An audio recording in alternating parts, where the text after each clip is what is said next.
ಹರೇ ಕೃಷ್ಣ. ನಾವಿವತ್ತು ಬಂದಿದ್ದೀವಿ ಇಸ್ಕಾನ್ ಟೆಂಪಲ್ಗೆ. ಎಲ್ರಿಗೂ ನಮಸ್ತೆ. ಇವತ್ತು ಬೆಳಗ್ಗೆ ಬೇಗನೆ ಎದ್ದು ರೆಡಿ ಆದೆ. ಹಾಗೆ ನನ್ನ ಮಗ ನೋಡಿ ಎಲ್ಲಾನ ಹೊರಗಡೆ ಹೋಗ್ತಾ ಅಂದ್ರೆ ಹೇಗೆ ರೆಡಿ ಇರ್ತಾನೆ.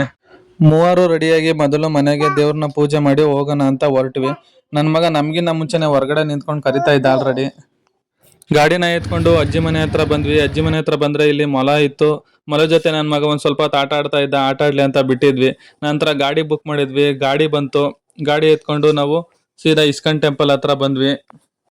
ಕ್ಯೂ ಅಲ್ಲಿ ನಿಂತ್ಕೊಂಡು ದೇವ್ರ ದರ್ಶನಕ್ಕೆ ಅಂತ ಬಂದ್ವಿ. ನಂತರ 108 ಮೆಟ್ಟಿಲುಗಳನ್ನ 108 ಬಾರಿ ಕೃಷ್ಣ ಜಪ ಮಾಡ್ಕೊಂಡು ದೇವ್ರ ದರ್ಶನ ಮಾಡ್ಕೊಂಡ್ವಿ. ಯಾರೆಲ್ಲ ಈ ವಿಡಿಯೋ ನೋಡ್ತಾ ಇದ್ದೀರಾ, ರಾಧೆ ರಾಧೆ ಅಂತ ಕಮೆಂಟ್ ಹಾಕಿ. ದರ್ಶನ ಆದ್ಮೇಲೆ ಪ್ರಸಾದ ಸ್ವೀಕರಿಸಿ ಆಚೆ ಬಂದು ಟೆಂಪಲ್ ಹತ್ರ ಒಂದೆರಡು ಫೋಟೋ ಹಿಡ್ಕೊಂಡು ಹೊರಗಡೆ ಬಂದ್ವಿ. ಮಾವಿನಕಾಯಿ ತಿನ್ನೋಣ ಅಂತ ಕೇಳಿದ್ರೆ ಒಂದು ಸಿಂಗಲ್ ಪೀಸ್ 20 ರೂಪಾಯಿ ಅಂದ್ರು. ಸರಿ ಕಾರಣ ಬಾಯ್ ಅಂತೇಳಿ ಅಂಗಡಿಗೆ ಬಂದೆ. ಅಂಗಡಿಲಿ ಒಂದು ಡ್ರಾಯಿಂಗ್ ಆರ್ಡರ್ ಇತ್ತು. ನಿಮಗೂ ಇದೇ ರೀತಿ ಪೆನ್ಸಿಲ್ ಸ್ಕೆಚ್ ಬೇಕಿದ್ರೆ DM ಮಾಡಿ. ಹಾಗೆ ಫ್ಯಾಮಿಲಿ ಜೊತೆ ಬರ್ತ್ಡೇ ಸೆಲೆಬ್ರೇಷನ್ ಮಾಡ್ಕೊಂಡು ಒಂದೆರಡು ಫೋಟೋ ಹಿಡ್ಕೊಂಡು ಅಲ್ಲಿಂದ ಸೀದಾ ಅಂಗಡಿಗೆ ಬಂದೆ.